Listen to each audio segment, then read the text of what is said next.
Hey Eric, there. Just mute your mic bottom right by React. Just hit that mute. There you go. I'm just gonna type some stuff in here and then we'll get going.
Welcome back, everybody. This is Frankie J from Frankie J Raw. Welcome to another show, and we have a really great guest on today. His name's Eric, and I will bring him on in just a minute. I just wanted to thank everybody who sent me get well fast wishes when I got my back surgery, which was hellacious.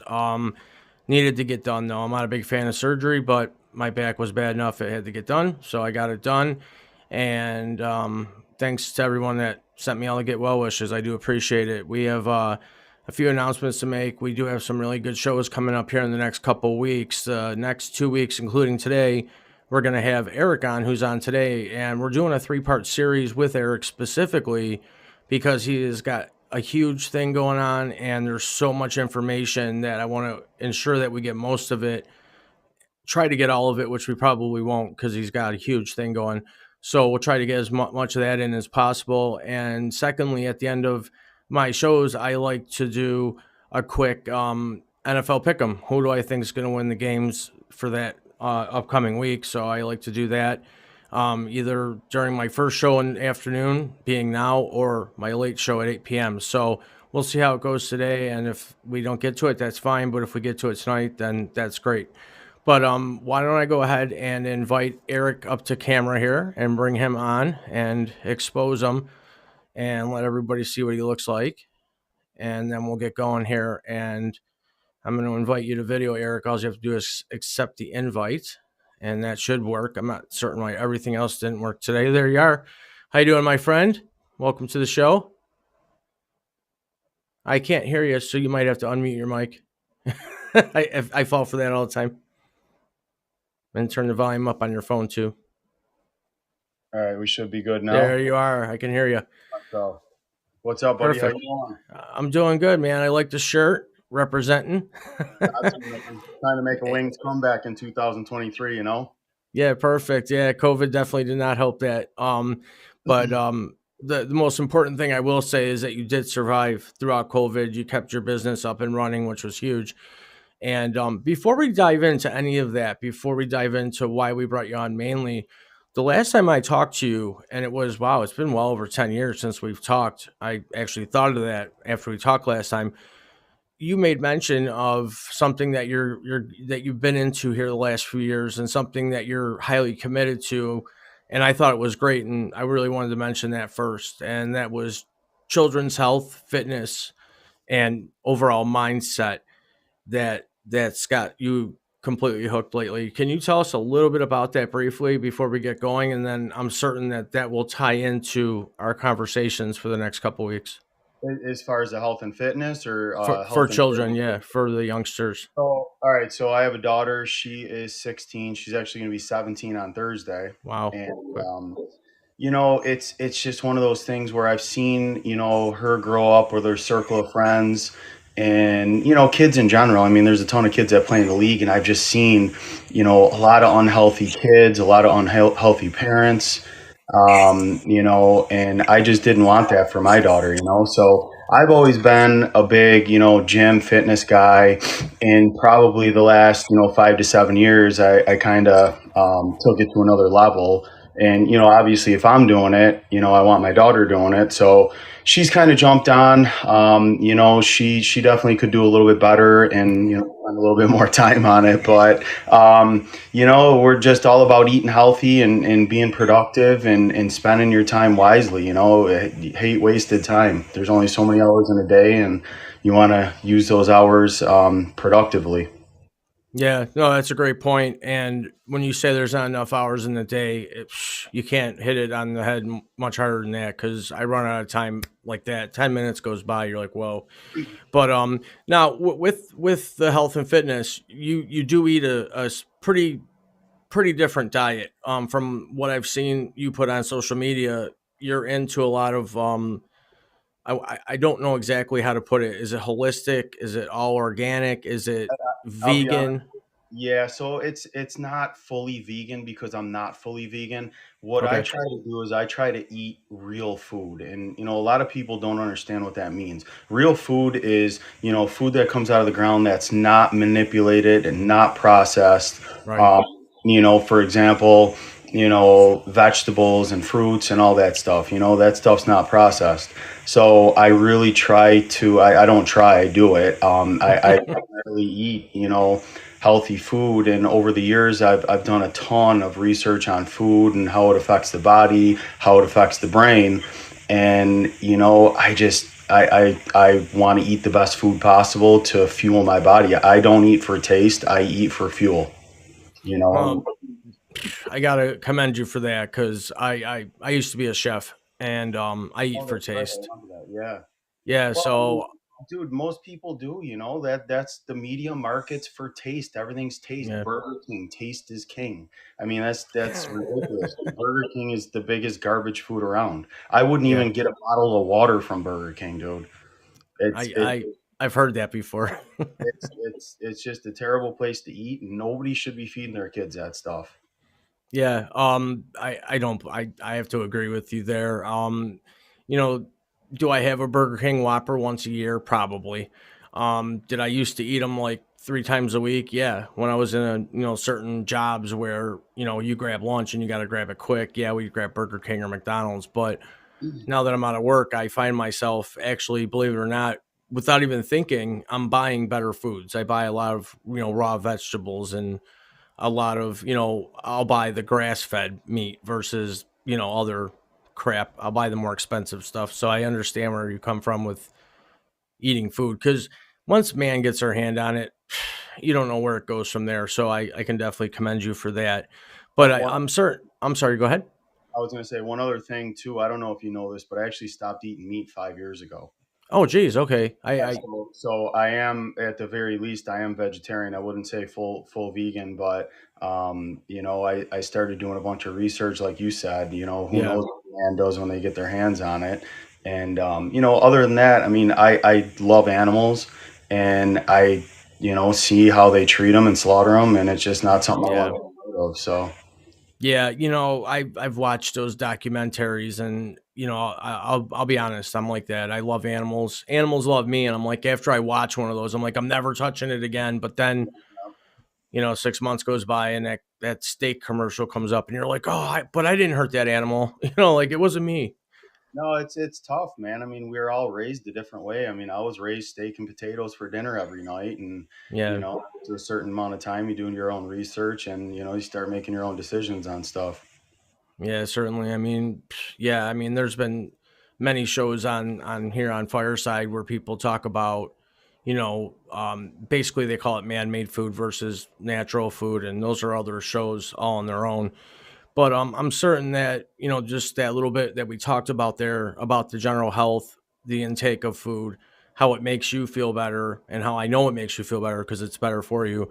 And with your soon-to-be 17-year-old daughter, oh my God, you're gonna be buying cars soon. That's crazy. My son turns 14 actually tomorrow. It's Oh so wow! funny. Tomorrow, yeah. I just thought his Oh, birthday's wow, so he's tomorrow. the day before Soph then. Soph's is she's the sixth, so he's the fifth. Yeah, he's October 5th. He'll be 14 tomorrow. And man, those years went by quick. And he's in high school. I'm like, you're in high school? Wow. Yeah, yeah. But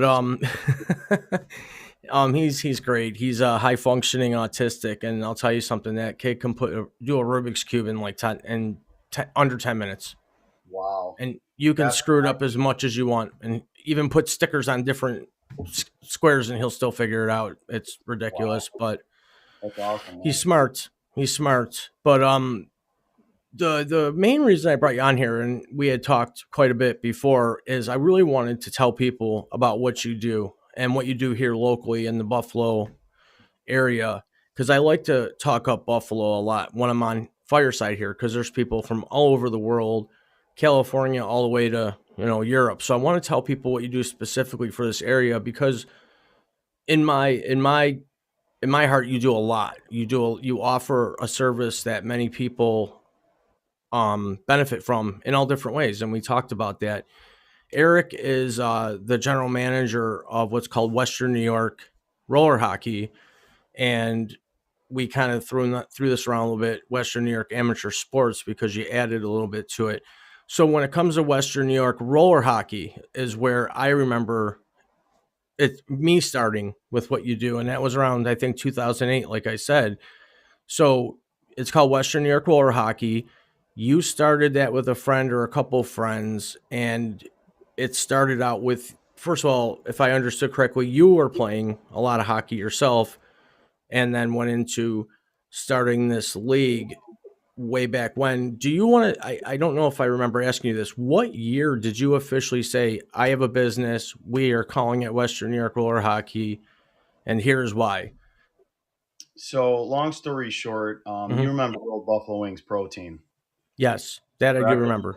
Yep, the RHI team. So, this all started back then. So, there was the RHI team, which was the pro team, and then there's the junior wings teams.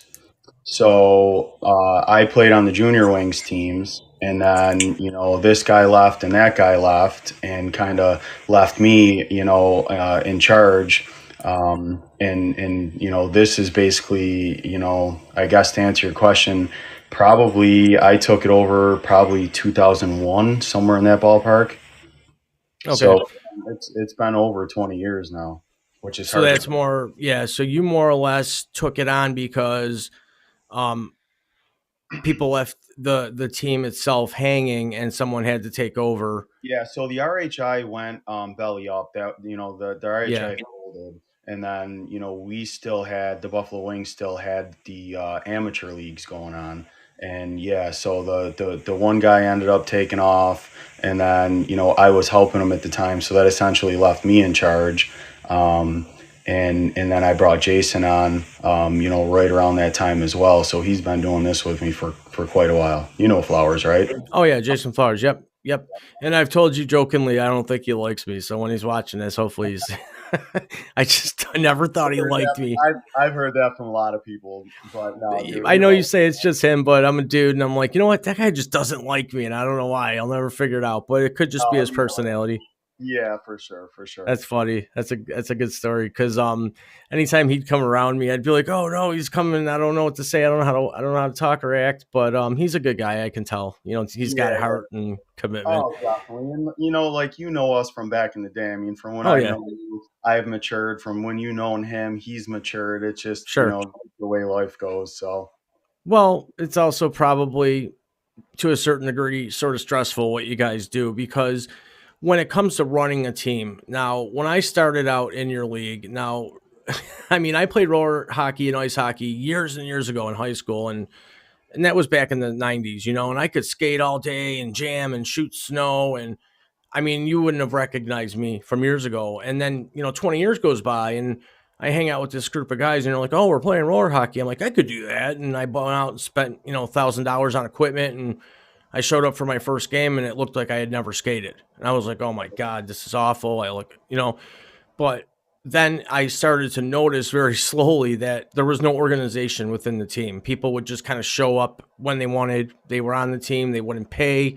You couldn't get money out of them for referee fees and whatever. So when it comes to running just a team, that alone is stressful.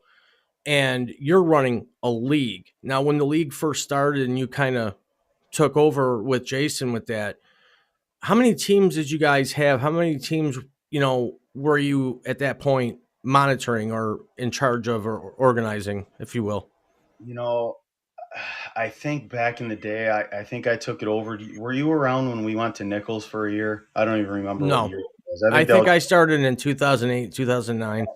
so when the guy before me left, Ryan. I want to say we had 30 teams maybe playing at Nichols, Oh, and 30, all different age groups, or was it leagues at that point? I think it was mainly adults at that point.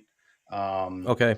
so somewhere in that ballpark, and we went to Nichols for a year, and somehow we made it work. I mean, and looking back, I was way too young and way too inexperienced to be running a business at that point, but somehow it worked out. Well, I mean, to where it is now, I'm like I said, I've been keeping my eyes peeled over the years, popping in here and there, checking out your website and all that. And to me, it's like, wow, he went from this to that, and it's blown my mind. That's why I've been chasing after you here, probably for the last 6 months, to bring you on to tell people about what you're doing because, in my eyes, it's huge. Because I know from experience when I played. Now I was a 30-year-old guy who played a lot of what we called organized hockey, which was where every weekend at 11 a.m. we'd show up to the pond over in Willow Ridge and we'd skate all day, move over, snow blow out a new part of the creek or the lake or whatever, and play again.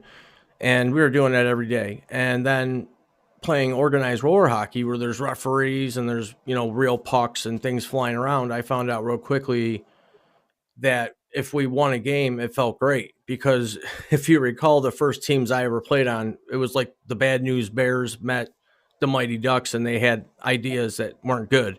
Yeah, We couldn't win. We were getting crushed, slaughtered, whatever you want to call it. But then over time, when I took over and started running the leagues, organizing the teams, making sure that we were all on point, and I started kind of picking players that were, better than me, we started winning like the 30 plus leagues or whatever. You created that old man league, I called it, where guys that were over 30 years of age, that gave us a spot, a space where the ones that played a long time ago that didn't quite have the legs anymore than that of the youth had a chance to compete and have fun. If we won, it felt like we won the Stanley Cup and it felt good for weeks. I mean, it was bragging rights. And you coming from that pro level of roller hockey, I imagine when you saw the happiness in the eyes of these older guys or even the younger kids winning these awards, it made you feel good as, I guess, a company owner starting this company. Oh yeah, absolutely. I mean, you put in a lot of work and you put in a lot of time, and the appreciation people show. it goes a long way. I mean, it motivates you to keep going and keep plugging through, like you said. I mean, when you seen grown men, hoisting the cup and getting their awards and they're all pumped up, that's, you kind of take a step back and you say, wow, this is, what all the hard work's for. One saying that I really love lately that I heard is the work instills the worth. And I mean, that's just so true. You know what I mean? What a great statement there. Wow. That's deep stuff right there. I gotta say this. From what I've seen you do, to what from when I first met you to what you got going on now is just unbelievable. You have the roller hockey going. You've built that league up, and you got it to the point where I remember years after starting playing with you that you were bringing tournaments through your name, your company, through the Western New York Roller Hockey League. You were bringing these big weekend long tournaments through from different states, and there was players coming from all over. Do you remember those moments?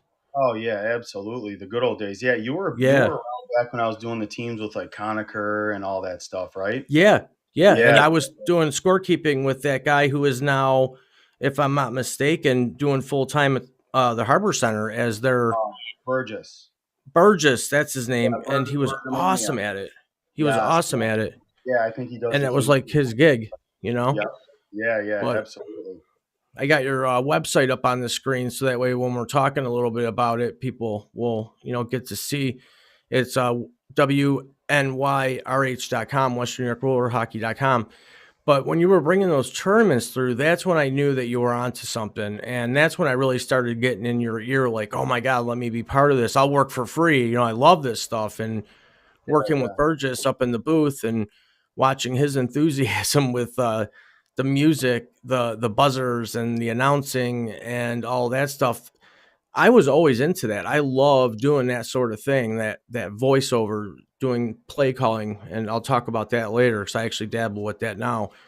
So as the league grew, you had to, obviously complement the amount of people that you had coming in is interested in playing. So you had to start forming like actual leagues, the 8 and under leagues, the 10 and over leagues, and the age group leagues. When Numerous did it adult go? leagues. Yeah. So you started out at about 30 teams back in the day. Now, fast forward till now, how many teams are just in the roller hockey? Because we still have ice hockey to talk about that Yeah, got into this. just in the roller hockey, this summer I think we were like 130, let's say 135, right around there. And Jeez. so within the 135, we have a 10U league, 15U league, a 21U league, and then we branch off into numerous different adult divisions. We do it by metal, so we do tin, aluminum, iron, copper, bronze. Obviously, like bronze and silver and gold are the tops, and then some of the other ones are the lower ends. So, for example, like Sundays, we usually have 34 to 36 teams, and Okay. we end up with about 5 divisions that we split all those teams into. We let everybody play 2 weeks, kind of analyze them, assess them, and then we say, Jason mostly does this. He watches the teams and then he says, okay, this team's tin, this team's aluminum, this team's iron, and he's really good at it. And over the years, I mean, because at the end of the day, like, if you guys are out there looking to have fun, you might be a tin team. You don't want to play a bronze team and lose 15-0. That's not Right. fun for the team. So what we've gotten good at is, balancing, you're going to play other 10 teams after those 2 week assessment period. So for the rest of the season, you're going to play competitive games for the most part. And, same thing with the Bronze League. They're going to play competitive games for the most part. So So you're more or less, I don't want to say policing, but you're policing what the real talent is versus what these guys are saying they are when they come in. They might say, "Oh no, we can play in the Copper League," but when you watch them for 2 weeks and they're just getting lit up or smoked by other teams in that league, you're going to be fair enough to say, "Hey, we're going to bump you down a league or two because we want you to have fun and not get blown out." Is that essentially what exactly. you're doing? And what you're saying, what you stated was, a team trying to play up. It's the Yep. other way around now. Oh, so they're trying to play less so they can crush They're, people.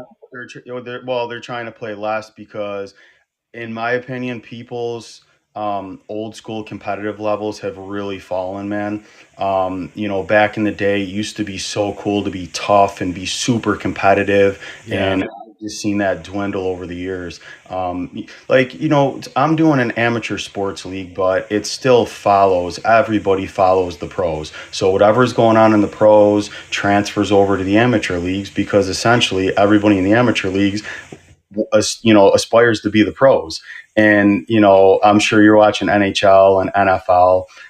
Dude, I've been a huge NFL guy for a long time, man. I'm sorry, that league has gotten so soft, Oh man. yeah, I Like, agree. dude, I grew up watching like Steve Atwaters and Ronnie Lott, and Oh, these the Atwater hit on Okoye. Yeah, I seen that one. these guys were animals back then. Now it's like if you hit somebody hard, there's a flag thrown. You can't Yeah. touch quarterbacks. Like I don't know, man. It's and so that's kind of where pro sports is going. It's getting soft. So amateur sports is getting a little soft with it because that's what people aspire to be. So I don't know, man. When I grew up, I was always so into the toughness. Yeah. I, and I just feel like that's gone. Like guys are sitting out with strained calves and shit, and it's just like, dude, come on, man, you're making $1 million and you can't tough through it. And I don't know. I've kind of gotten discouraged with the way pro sports is going.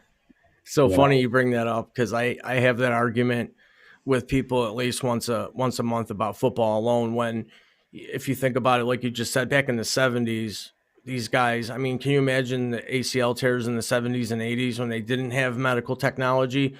And these guys would literally go into the locker room halftime, light up a cigarette, have their ankles or whatever duct taped, take the needle, and go back out there and play, lose teeth, whatever.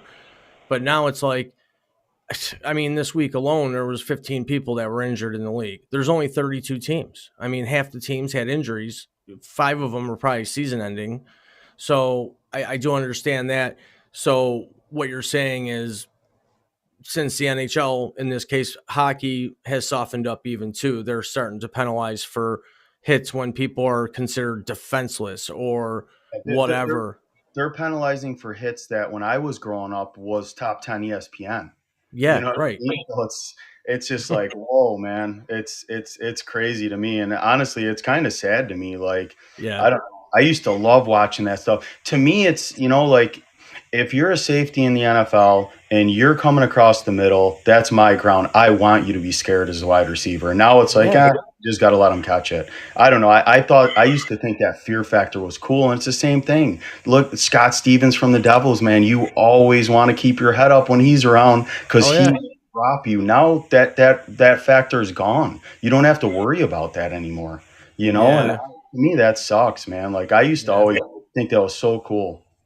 Well, yeah, I mean, before CTE was discovered in the NFL, if you saw the movie Concussion with Will I Smith, did. Oh yeah.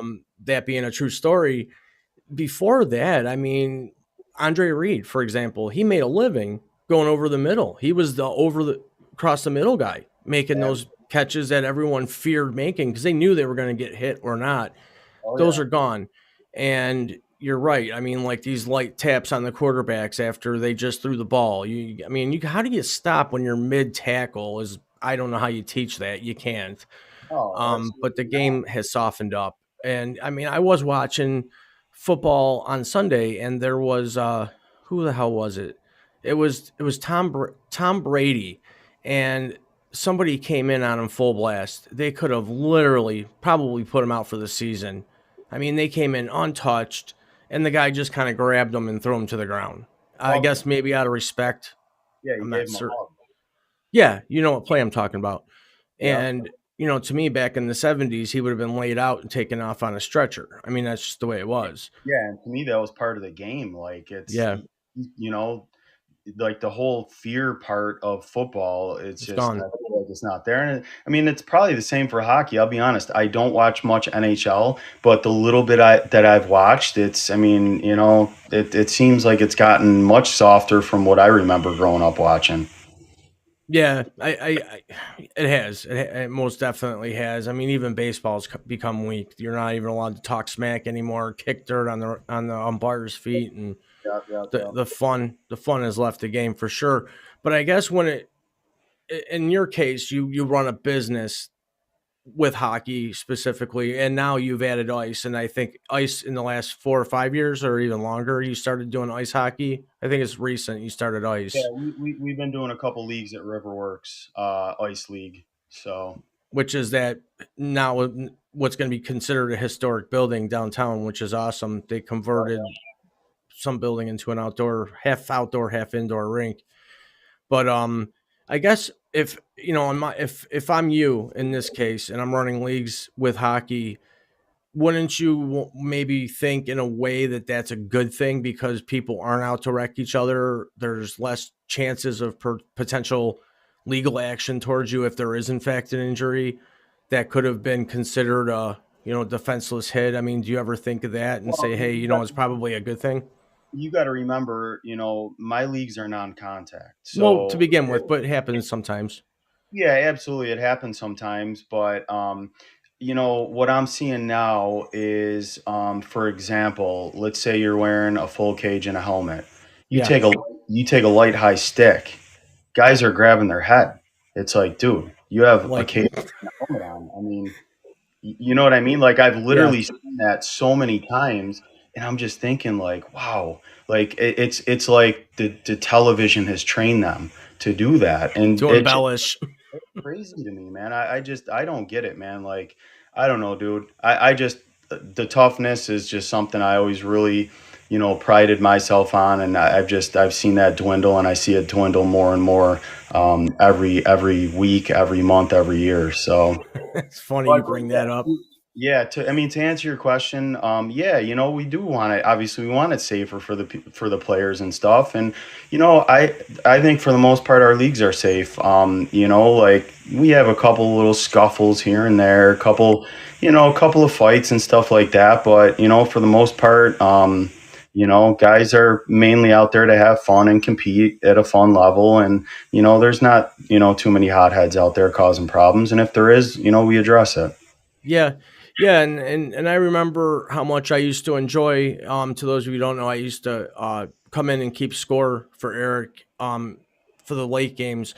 I would sit there and control the buzzer and the time clock that I really had no clue what the hell I was doing, but I figured And it be the out DJ and play the music. and play the music. And then there was times I had to police the penalty boxes where these guys would come off hot at each other, and they're yelling at me, the scorekeeper, when I would simply say, "What were you penalized for?" And they were telling me what was up, and but that was fun for me, and that's I guess where it comes when you miss that part of the game. But I had fun doing that, and it was exciting for me to be rinkside. And there was times, and I wanted to mention this to people too, that your league has taken on such a popular status here in the Buffalo area.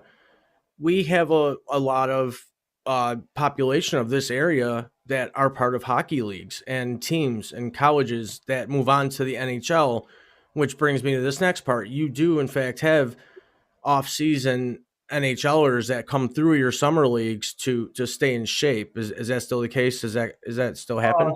yeah, yeah. I mean, I don't know. I can't think of any recent NHLers that have come through, but I mean, in the past, yeah, we've had quite a few NHLers, AHLers, Hmm.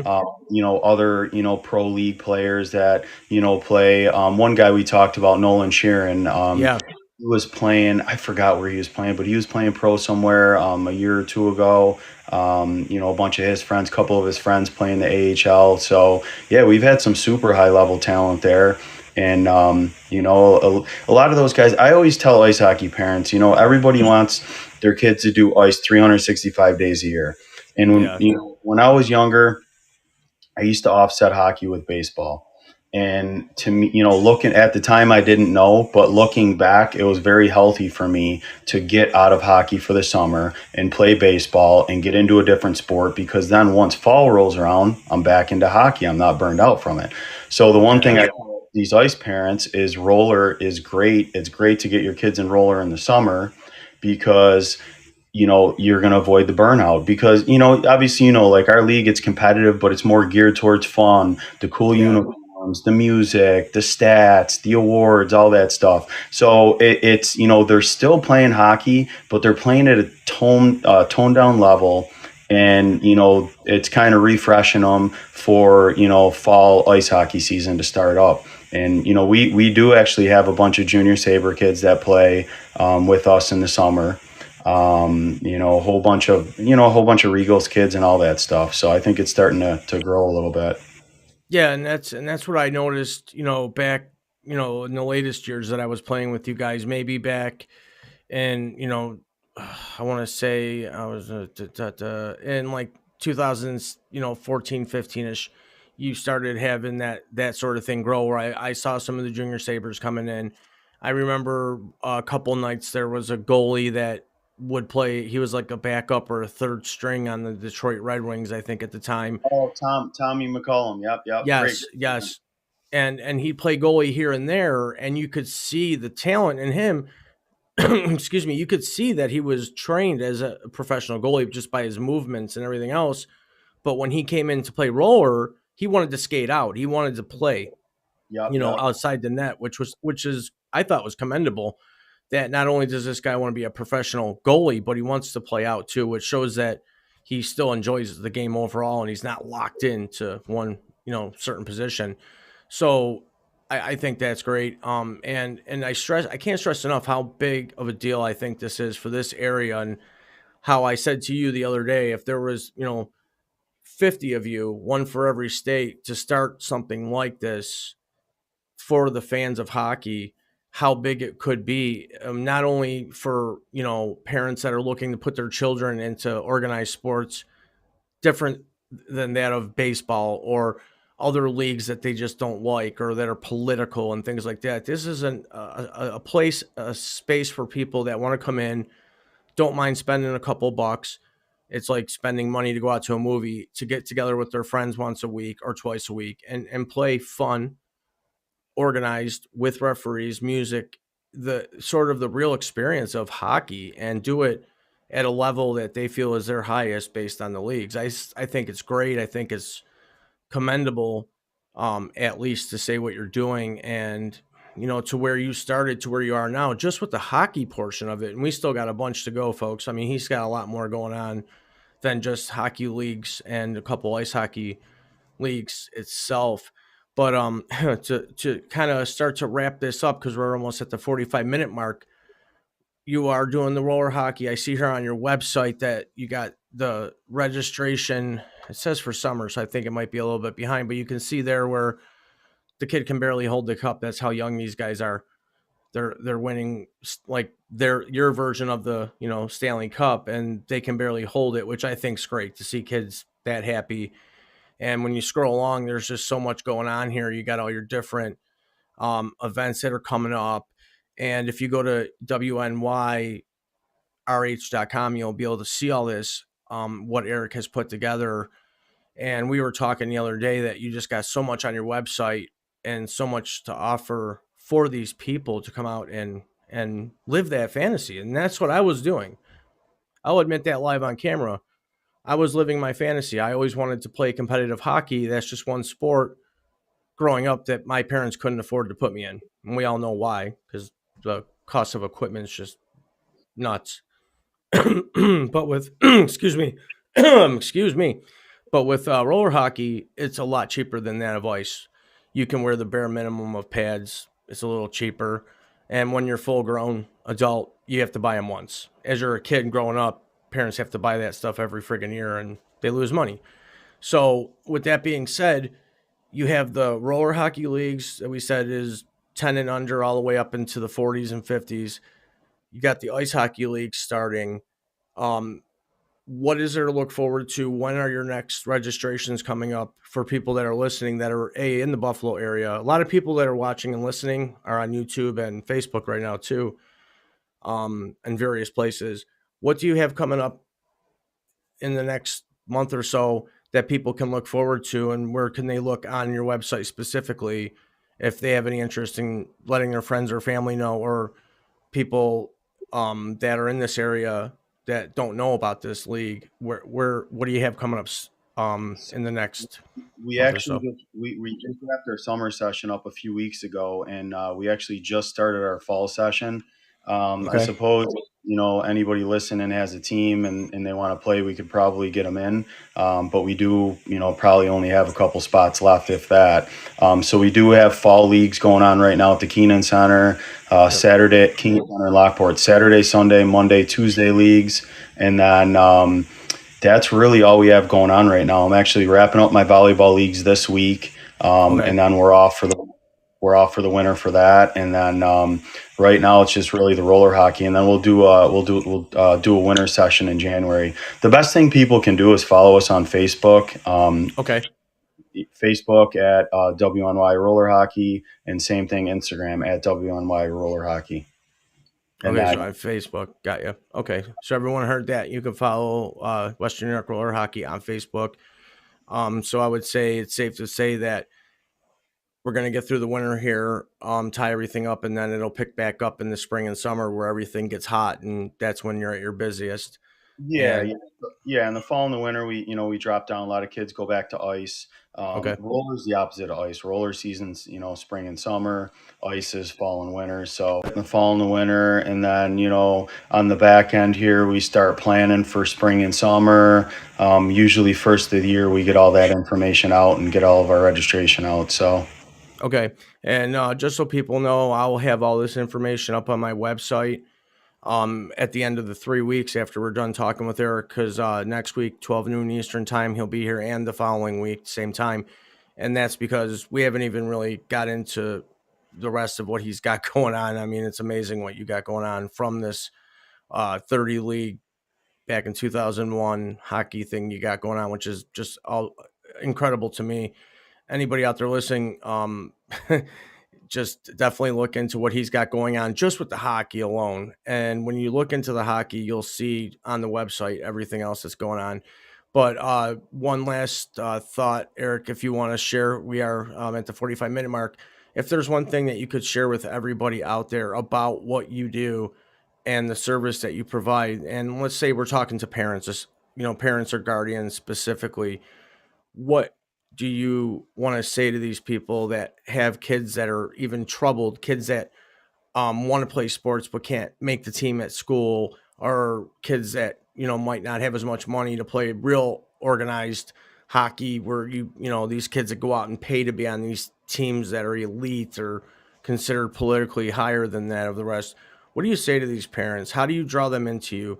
What is your catch line? What do what's your catch? Like, what do you say to people to bring them to your league? What's I your mean, advo?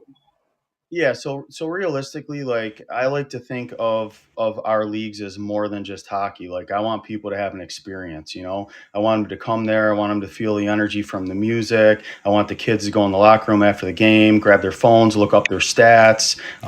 We do live video clips, and they'll go on and watch some video clips and all that stuff. So really, I want these kids, in the world today, with the way we're going, I want these kids to have fun in a safe and competitive environment. Really, is what we're looking to do, and I really think we provide that.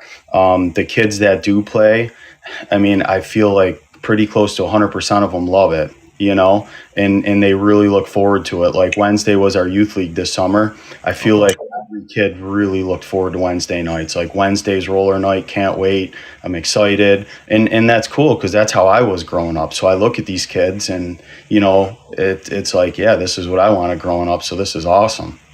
So there you go. There's your catch line right there. If you want to feel like a kid again and live that dream and play hockey, which is at a competitive level, that's fun, that offers that environment and what you say, the experience, definitely check out Western New York Roller Hockey for sure. If you're in the area or if you want to move to this area, definitely look it up. And I was telling Eric the other day that people should be blowing up his phone and wanting to buy pieces of this company to put one in every state, because I think it's amazing what you got going on. So why don't we do this? Why don't we wrap up here, and then next week, everybody, stay tuned. We're gonna have Eric again on next weekend, the week after.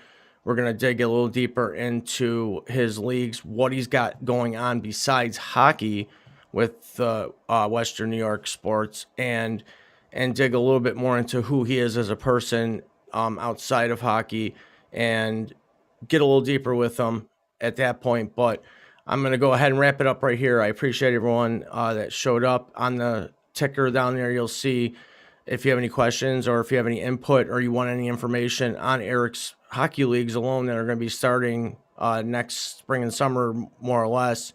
Hit me up, send me an email at info@frankiejexperience.com. You can also leave me a message on my website, which is frankiejexperience.com. And then I put the Western New York Roller Hockey.com website up there. Also follow him on Facebook, like he said. Once this show ends, everybody can go back in the replay and they can click right on those links to go right to the website. So you don't have to do anything and type it in. But Eric, thanks for being here today. I look forward to seeing you next week, Tuesday at 12 noon Eastern Standard Time. And next week, I promise we're going to get in and do the Bills picks at the end. We're going to pick all the games for the week and who we think is going to win.